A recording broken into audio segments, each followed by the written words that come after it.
Sun's out, guns out, but we're still teaching you how to improve your magic game using Eastern philosophy. Though I gotta stop filming these things in the morning. I think this is 39. My god, it is. Coffee must be working today. We're up to chapter 11, The 9 Battlegrounds. Alright, so on the first one, we're going to be choosing the right battleground.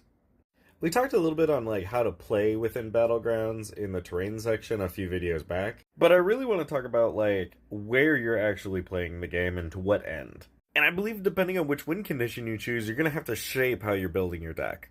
So there's 5 places in which you're going to want to build your deck in. 1, you're going to want to play cards that say you win the game on them. Labman, Maze's End, Approach the Second Sun, Revel in Riches, The Wet Elf. You get it.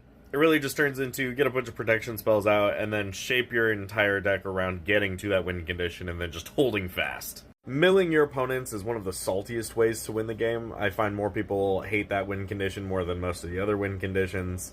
In that case, you're going to be wanting to kind of utilize the graveyard in as many ways as you possibly can while also adding as many mill effects to the game as humanly possible, and then again, you're just kind of battening down the hatches. A lot of those strategies tend to not run as many creatures, or the creatures they do run work with mill, so it usually kind of, needs its creatures to stay alive.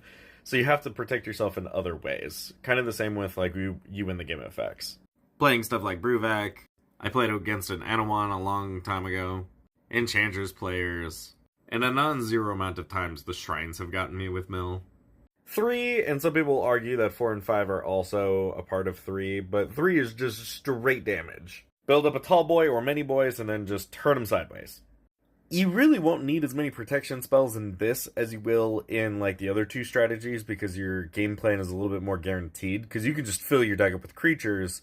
And you don't even have to be focusing on the damage per se when you're deck building, you just have to swing and keep swinging as much as humanly possible. Yeah, you'll need protection spells, but more than likely you're going to be kind of just playing lots of creatures. Subset of that is going to be Infect. Infect is another way that you can win the game. Typically you're going to be swinging out with Infect creatures, but then you can also have the bonus opportunity of Proliferate effects. And then no matter what, people can't usually get rid of the Infect counters, so you end up just winning the game if you can get them to 10, whether or not you have creatures to continue putting them on. And then lastly is commander damage. Now the biggest thing with commander damage is that your protection is going to change. You're going to want to be able to ramp into your commander and then also keep your commander on the field, while also keeping the rest of your board and playstyle alive. Like Infect, once you get 21 commander damage, then, you can knock people out. So, really, it talks about getting to a very specific number rather than just applying damage. So when you're deck building, start by picking one of these battlegrounds and then build your deck.